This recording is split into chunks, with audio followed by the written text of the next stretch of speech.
Good afternoon, ladies and gentlemen. Welcome to the White House. Thanks for coming to your daily briefing. Before I get started, I just wanted to make mention of the fact that this morning the Food and Drug Administration announced that it has sent warning letters to 1,200 businesses suspected of selling cigarettes and tobacco to children. These letters came after an aggressive inspection campaign and remind retailers of their legal responsibility to protect our children.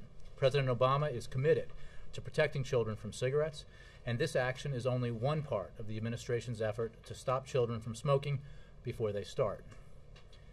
In 2009, President Obama was proud to sign the Family Smoking Prevention and Tobacco Control Act, which gives us new tools to prevent kids from smoking, including graphic warning labels that make the risks of cigarette smoking clear to anyone thinking about picking up a pack. Tobacco companies have gone to court to stop these labels, and were disappointed by a recent ruling in this matter. Tobacco companies shouldn't be standing in the way of common sense measures that will help prevent children from smoking, but we are confident that Big Tobacco's attempt to stop these warnings from going forward will ultimately fail. Associated Press. Thank you. Are you able to confirm that the administration is going to delay a decision on the Keystone Pipeline while it studies the possibility of another route? Julie, as you know, and as we've said repeatedly, that process of review is housed within the State Department. I expect that any decision about the status of that process or any announcement that might be made about that will come from the State Department, so I would direct you to Foggy Bottom for that. Has the White House been told anything by the State Department that... You know, I don't want to get ahead of the State Department. It's their obligation, responsibility to make announcements about processes. So I think if you direct your attention over there, you'll find what you need. Would the President like to see a decision on this pushed back until after the 2012 election, given that so many of his supporters oppose the pipeline? The President wants the best possible decision, and I think he made clear in an interview the week before last what he views are the criteria necessary by which to judge whether the decision is the right one, and or how to make that decision, including issues of public health, climate change, economic growth and jobs. All of these things have to be factored into a decision that's made. And that process, as you know, and as we've said repeatedly, is run out of the State Department in accordance with an executive order that was signed during the previous administration, also in accordance with decades of previous practice. It is an open process, however. It's not made in the vacuum, and the State Department takes input in this process from the public, as well as stakeholders, as well as many agencies within the executive branch. The President fully expects that the decisions made by the State Department will reflect his views. It is the Obama administration, after all. And just quickly on one other topic, in Italy, it looks like the Italian government is going to have Berlusconi step aside perhaps as early as Monday and get a new government in place. Is the President supportive of that quick turnover in Italy in order to get a hold of their debt crisis? I can tell you, Julie, that the President spoke with President Napolitano this morning about the situation in Italy. He expressed confidence in President Napolitano's leadership to put an interim government in place in Italy that will implement an aggressive reform program and restore market confidence. Alistair. Following up on that, are you able to read out any other calls that the President has made to leaders in Europe today? I don't have any other calls to announce or read out at this moment. Okay. Turning to the special committee, does the President detect that the committee is making any progress, and does he intend to step in at all to help them? Let me make a couple of points about that. The President participated in great detail in prolonged negotiations with Congress, with Republican leaders in Congress over the summer, as did the Vice President. He participated in very quiet, specific negotiations with the Speaker of the House to resolve our long-term and medium-term deficit and debt problems. And his views and the administration's views on these matters are quite well known by those who are trying to make decisions now. Beyond that, and then of course when the Speaker was unable to reach a deal, walked away from the table on the so-called grand bargain. In the end, what was important was that we make sure the debt ceiling was raised and we did not default on our obligations, and that we pushed back that we absolutely refused to go down the road that Republicans wanted us to go down, or some did, which is having the circus of raising the debt ceiling occur again this year or every 6 months, whatever it is that they wanted. The president successfully negotiated that in the Budget Control Act, and that act contained within it the provision that set up this supercommittee by Congress, creating a congressional committee with members of Congress appointed by the leaders of both houses and both parties to come to a resolution in a bipartisan way on a medium and long-term deficit and debt reduction plan. When that process began, as you know, the president laid out in detail, living within our means and investing in the future, his detailed, comprehensive proposal for medium and long-term deficit and debt control. His views are well known. I'm sure, will have conversations with members of Congress of both parties in the future about what he thinks they ought to do, but what he will probably refer them to are some of the page numbers in this very document. So the irony of the situation we're in here is that it's not that hard to figure out how we get from here to there. Is he seeing any progress? Well, that's the first part of your question, which I'll get to now. It is certainly a step in the right direction that Republicans are actually uttering the R word now, at least some of them, because there is no credible way to achieve significant deficit and debt reduction if it's not balanced. There is no fair way to do it, because if you don't have revenue, if you don't ask the wealthiest among us, those who have done the best over the past 10 years while the middle class has really struggled, to pay their fair share, then you have to do what was in the House Republican budget proposal, the Ryan plan, and ask seniors to bear all the burden. Ask families with disabled children to shoulder the burden. Well, that's simply not acceptable to the president. So you have to be balanced. You have to look at all aspects of federal spending, through entitlements, through discretionary spending, through defense spending, through the tax code. To the extent that Republicans are willing now to at least speak the word, entertain the idea, acknowledge that it has to be part of this process, that is a good thing. Proposals that we've seen so far, I think, are a long way from achieving the kind of fairness that's necessary. But progress is progress. Let me move around a little bit. Anybody in the back? You guys there? Yes, ma'am. What's the White House reaction to protesters who say that the White House and attorneys generals are being too soft in the details that have come out about settlements with banks who may have exhibited unlawful foreclosure practices? Well, I don't have anything to say about settlement that hasn't been achieved or announced, as far as I know. So I'm not going to comment on that process. Sam? The president watched the debate last night? I spent some time with him this morning. It didn't come up, although I'm pretty sure, based on what I understand, he did not see it. So. No thoughts on Governor Perry's night, or perhaps Mr. Kane's? From him or from me? Well, either. Again, I think I know from our conversation that he did not see the debate. But look, I think our interest in this, to the extent that we have the time to pay attention to it, is in the policy issues. And what we've seen in the debates and from the candidates are economic proposals designed to address the very issues that are the most important to the American people right now, are economic proposals that look awfully similar to the ones that got us into this mess. Let's give more tax breaks to the wealthiest Americans. Let's prevent 30 million Americans from getting health insurance. Let's reduce regulations in a way that means that our kids don't have clean air to breathe or clean water to drink. Let's do all that and assume that everything's going to be fine. Well, we tried that, and we've been cleaning up quite a mess as a result. Joe. If we could go back on Keystone again, the State Department is not saying anything today, at least so far.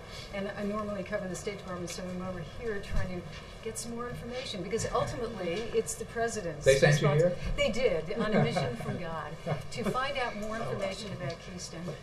Because ultimately it is the president's responsibility. Hillary Clinton makes that determination. But does the president still have confidence in that process? Because already we have the Inspector General conducting a special review. Mm-hmm.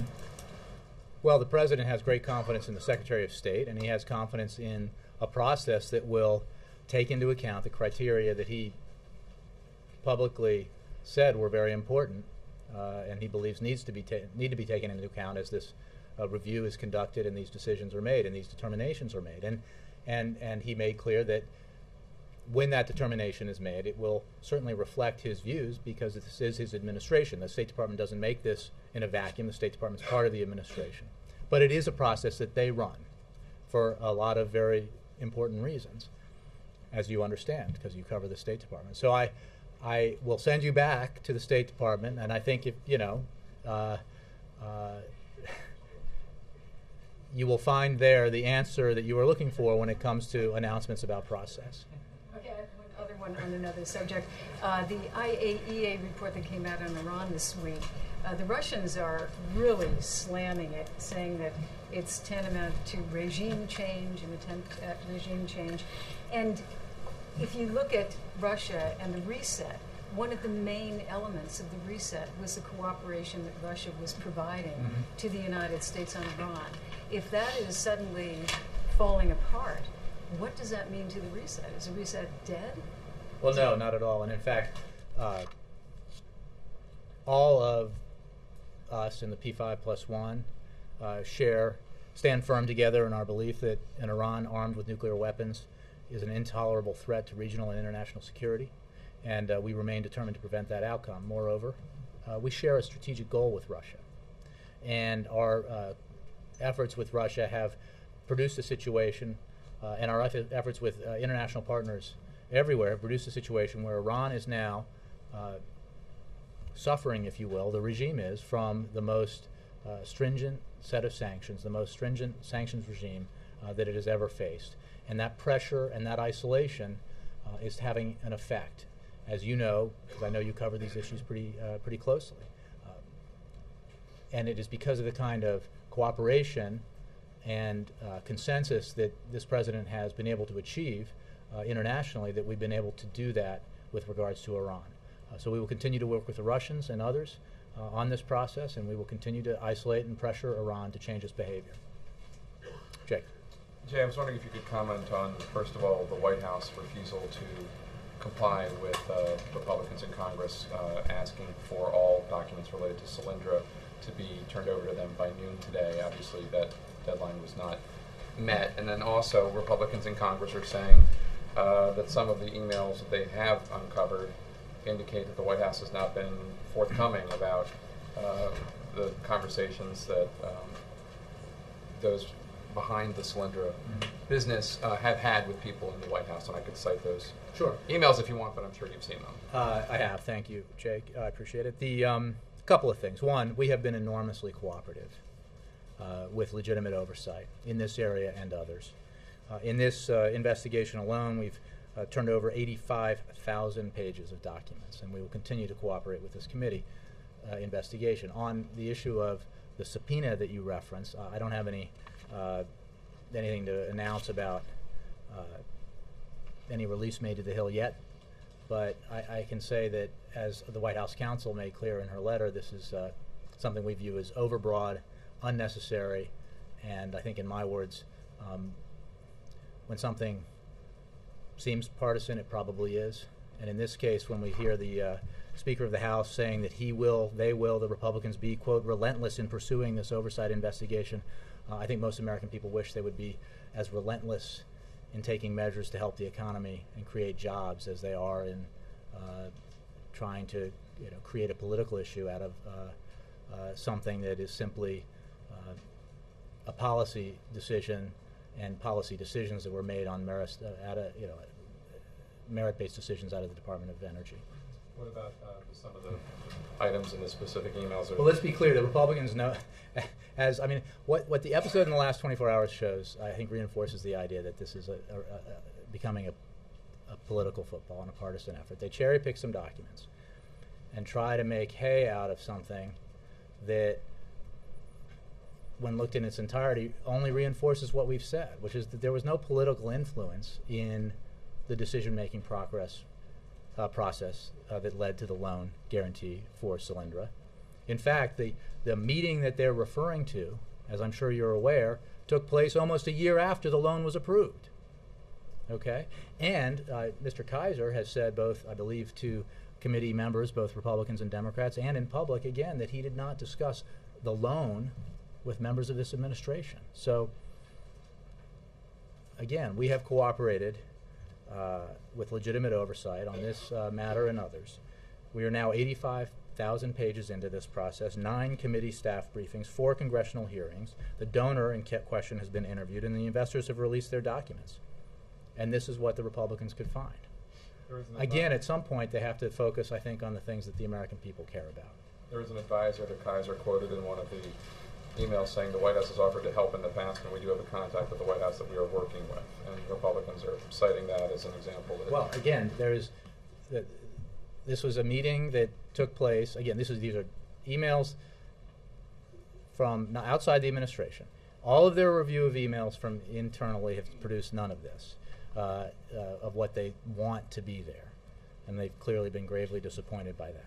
The meeting that is referenced here took place almost, I think, 11 months after the loan guarantee went out the door. And the donor in question here, the investor in question here, Mr. Kaiser, has been explicitly clear about saying that he never discussed this loan with administration officials, White House officials. Okay. Can you confirm that Dennis Ross is leaving the administration, and when did he first indicate that he would be leaving, and do you have a replacement? I can confirm that he is leaving. I can confirm that he, like a lot of folks, especially somebody who's served as frequently over the years as he has, had committed to staying 2 years and ended up, because of everything that we've seen happen in the region of the world that he focuses on, stayed for almost 3. Now, Dennis has been a remarkable contributor to this administration. He is, going back to the questions we were discussing just now with Jill about Iran, very much a part and an architect of the sanctions regime and the effort to pressure and isolate Iran, and has been at the forefront of our deliberations about handling the Arab Spring, the remarkable events we've seen in the Middle East and North Africa this year. So I believe there might have been a statement that's been put out already on this, but he's certainly served his country and this administration, this president, very well. So how does it reflect on the peace process in general, though, that he's getting? I think the fact that Dennis Ross, somebody with his remarkable experience and long service, stayed as long as he did, given how much how often he's served in the past, I think is testimony to his dedication to the issues that he's been involved in for so many years, his dedication to the administration, to this president, and I think you can expect us to build on the good work that he's done here going forward. All signs point to, on Keystone, this 12 to 18-month delay. How do you think, I mean, how does that reflect on where the president's, Hey, Kate, I'm not going to get ahead of any announcements that may or may not be coming from the State Department where this process is being run. Some environmentalists and union, labor leaders who say this makes it very political, that he's just punting to pass the election. Kate, again, I can tell you the president made clear what the criteria are. They all have to be considered, and he expects that the State Department is considering those criteria as it reviews this issue and as it makes determinations about it. And none of those criteria are political. Bill. Did the president have any reaction to the outcome of the vote in Ohio on Tuesday on the collective bargaining? Well, we put out a statement, and I think this president firmly believes that Americans should enjoy collective bargaining rights, and he was certainly pleased by the results of that vote. And the vote in Mississippi? Look,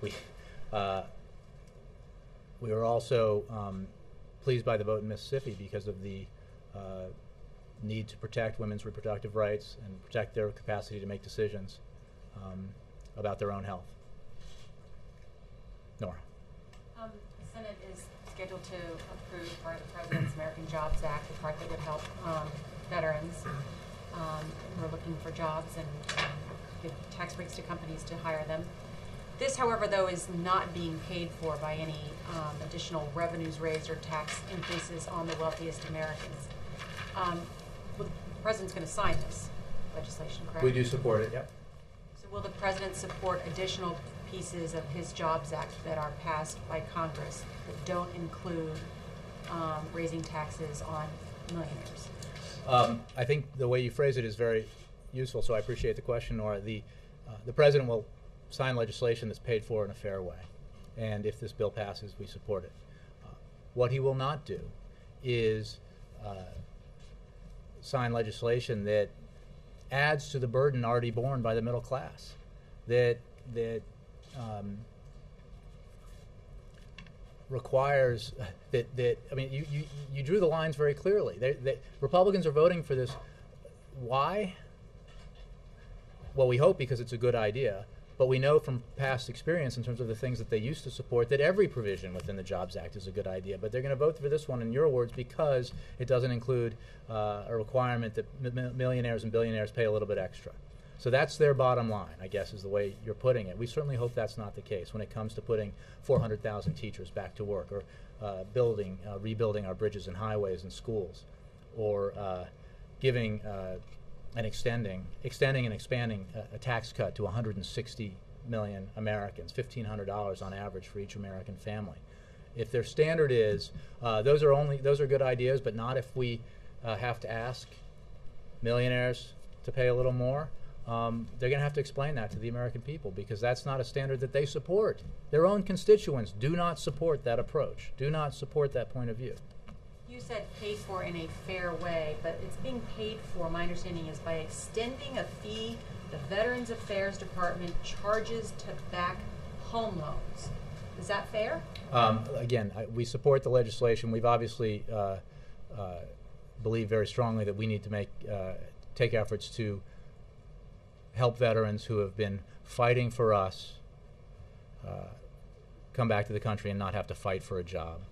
I'm interested in the pay-fors on that, and also because I get it, Nora, and I said that we support the bill. Okay, on the withholding tax, which is part of that too, my understanding is that's going to cost the government $11 billion over the next decade, and that's going to be made up by lost revenue by making it harder for some Social Security beneficiaries to qualify for Medicaid. Hey, which Nora, of course affects low-income people. So I don't have all the details on this. I can just tell you that we strongly support. The President's going to sign something that makes it Well, harder. let's see what the bill looks people to like get if and when it passes. Okay, our principles have been clear. Let's be clear about what this president put forward and what Democrats in the Senate have put forward, and how those very sensible and effective solutions to economic growth and job creation would be paid for as we see it, what we think is the preferred option. Now, we'll review every alternative proposal that comes forward and make decisions accordingly. But we firmly believe, given what we knew already and what we now know even more to be the case about who has had the hardest time in the last 10 years, and that's the middle class, who has had the most, who has benefited from the most from the greatness of this country over the past 30 years, and asking them merely to pay a little bit extra so that we can put Americans back to work and grow the economy. Sorry, just last question on this. You've just laid it out very clearly what the President's principle is on his Jobs Act, and who should be paying more, who should pay their fair share to put forward this jobs bill.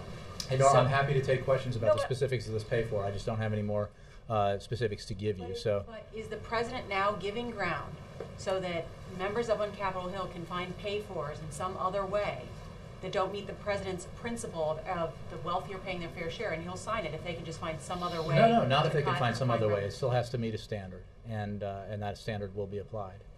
Yeah. Jay, before when you said that sanctions against Iran are the most stringent, after the IAEA report came out, your answer, officials here said you were going to have even tougher sanctions to stop Iran from getting nuclear weapons. Now you have Russia and China both saying we're not going to sign on to new sanctions. So what's your plan B? Well, what I would say is that we're consulting with our partners and allies. The conclusions that the report draws are alarming, and they reinforce what we've been saying about Iranian behavior. Moving forward, we've been very clear that we are looking at additional ways to apply pressure on Iran, because the onus is on Iran to address the questions raised by the international community about the intent of its nuclear program. So I don't have any announcements to make, but you can be sure that we are looking at ways to apply even greater pressure on Iran as a consequence of their refusal to live up to rather their international obligations.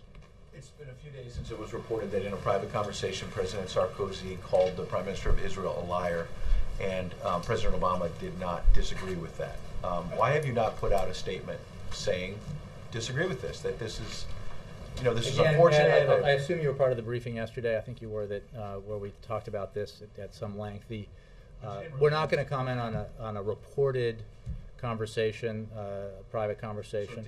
What I will say is that this president's commitment to Israel's security, is unquestioned, not just by us, but by the Israelis, by Prime Minister Netanyahu himself, who has said on the record that the things that this administration has done to ensure Israel's security have been greater than any other administration. So, and other officials in Israel have said so too. Our relationship with Israel is based on our shared principles, our shared values, and obviously on our mutual interests in terms of security. And we will stick by Israel.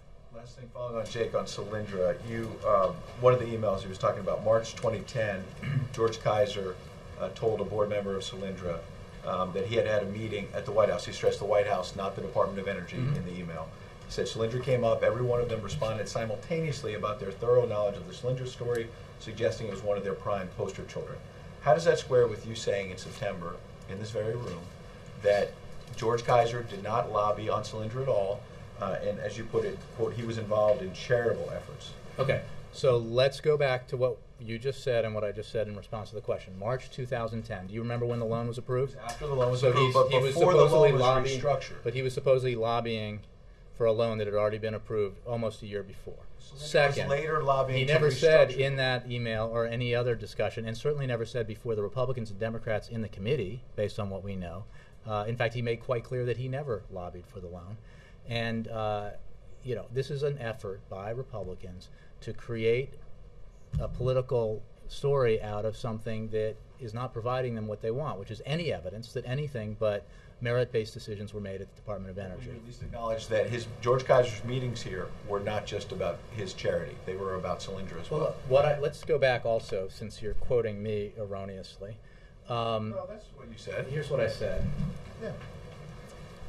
Ed, if I could. I would point you simply to what George Kaiser himself has said, that he did not lobby or discuss. He did not lobby administration officials with regard to this with Solyndra. He was involved in a lot of charitable efforts, and it's our understanding that, while we haven't looked into every meeting that he might have had here, that was the focus of his conversations, generally speaking, at the White House. Okay, you're talking about emails that were not sent to or from here, characterizations of meetings not made by people who were here. What I can point you to is that George Kaiser himself, with the committee, reaffirmed in his words that he never lobbied this administration. Yeah. Does the president think that the firing of Joe Paterno was merited? We're not going to get into the decisions made by the university. What I can say is that if the allegations about what happened up there prove true, that what happened is outrageous, and the president's thoughts and prayers and all of our thoughts and prayers are with the victims of the abuse and the family members of those victims. And back on Dennis Ross, can you categorically state that he did not resign as a result of any friction within the administration, particularly on Iranian policy? I can categorically deny that, yes. Unless, yes, I can deny that, yeah. Yep. Jimmy, of the 13 days before the Joint Select Committee deadline, the president's will be traveling for 9 of them. Is there any reason that the president's presence in Washington might positively influence the outcome in that time? The outcome of? Well, let's be clear about what the Supercommittee is. It's a congressional committee established by an act of Congress, written by members of Congress, to include members of Congress, not administration officials, not the president, to do their job. And their job is not as hard as a lot of people make it out to be. They need to basically come together around some common sense solutions to our medium and long-term deficit and debt problems and challenges. A common sense approach would be a balanced approach, one that includes cuts and reforms, but also includes revenues, and that asks those who have done the best especially in the last 10 years, to pay a little bit extra. Those who benefited from the very unpaid for tax cuts that helped create the deficit and debt that we face now.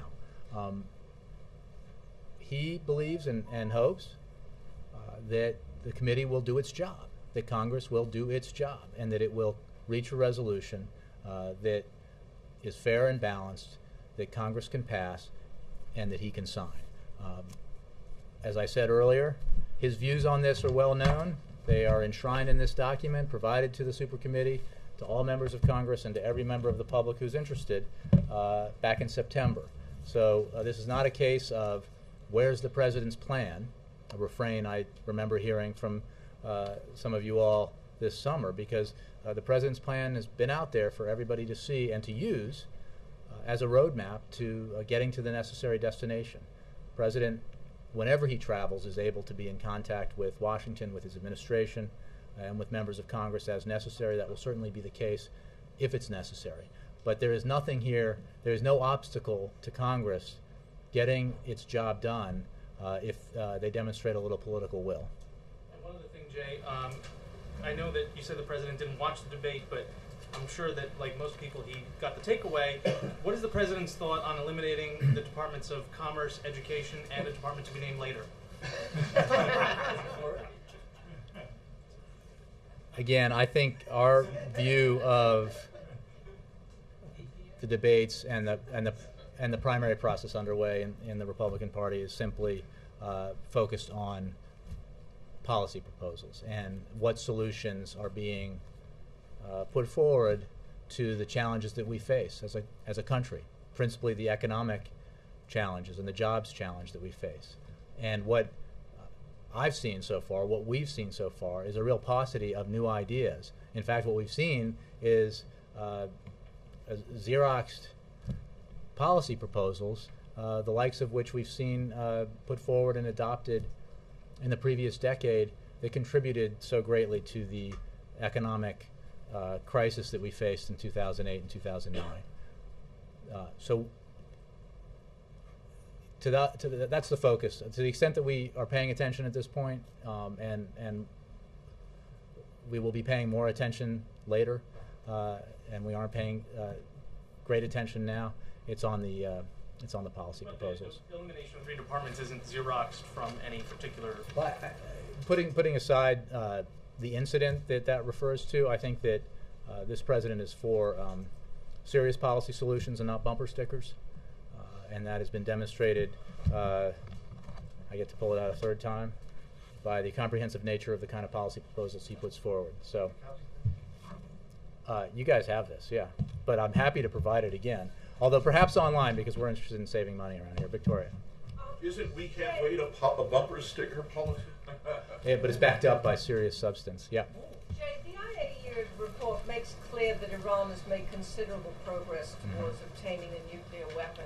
And during quite a lot of that time, they have been subject to what you describe as stringent sanctions. So would you agree that those sanctions have not been effective in deterring them? Well, I would agree that those sanctions have been stringent. They have had a dramatic impact on the Iranian economy and have put great strain on the regime as a result of that. And that is certainly the objective, in the sense that the objective is to put pressure on Iran to change its behavior. We will continue to take measures, working with our international partners, to put added pressure on Iran and make clear to Iran that they need to get right with the world and live up to their obligations with regards to their nuclear program. And we will continue to pursue that going forward in the wake of this very alarming report. But so far they haven't had any effect, it seems, on their nuclear program and its progress. Or if they have, again, it's been minimal. It's had an impact on the regime. I think those who cover Iran closely can speak at length about the kind of pressure that the international sanctions regime has placed on Iran and on the regime. And the president himself of Iran recently admitted as much. And we will continue to ratchet up the pressure to encourage and urge Iran to change its behavior. Ayatollah Khamenei said today that any attack on Iran by Israel or the United States would be met with an iron fist. Do you have any response to that? My response is simply that Iran should live up to its international obligations. Yes. When you articulate the diplomatic strategy toward Iran, you seem to keep leaving out this big middle step. I mean, if it's continue to increase the pressure to lead to isolation, is eventually supposed to lead to them withdrawing any aggressive nuclear intentions. What's the middle step? What leads one to the other? Well, that's about predicting the future and where the tipping point is. What we know is that the pressure has... Intention. I mean, you have the intention to The intention is to change behavior and by ratcheting up pressure on Iran. And we will continue to do that. I'm not sure what you're asking. We will continue to take measures, and I think in response to a question about what our next steps will be, I made clear that there will be next steps, but I'm not prepared to announce them today. But we will enhance the pressure, enhance the isolation, and Iran will feel that. And it will have an effect on the Iranian economy and on the Iranian leadership. Second, well, we were pursuing a diplomatic channel. That's correct. It is also the case, as we have said all along, that we take no options off the table, and that remains the case today. There is quiet in the room. Mark? Who's he going to root for tomorrow in that ball game on the deck of the Vincent? Michigan or North Carolina? You know, I don't have an answer to that question. We'll have to see. He may talk about it tomorrow. Yeah. Can you just, since you brought that up, can you just tell us a little bit about why he's going to see that game? You know, I don't have a lot to tell you about it now, except that it's pretty exciting, and the fact that it's taking place on the USS Vincent is doubly exciting, and I think he will take the opportunity to honor American servicemen and women for their tremendous service and sacrifice to this country. He will certainly use this as an occasion to do that, but I'm sure we'll have more details about it tomorrow. Thanks, Jay. One more. Yes, ma'am. Thanks, Jay. Following up on something you've been asked previously, last night after the debate, the president's reelection team sent out a number of comments about Romney's comments last night. Given the developments in the recent days, is the administration ready to say that you do see Romney as the eventual frontrunner nominee? It is not for us to decide who will be the nominee of the other party. We will leave that to, as we should, the voters in the primaries and caucuses to come. Our views on this are pretty limited to an examination of the policy proposals that the candidates, both leading and otherwise, have put forward. What we have seen is a remarkable uniformity to the idea that the way to emerge from the crisis is to repeat the policies that got us into it. In our view, that's not a great solution. Thanks.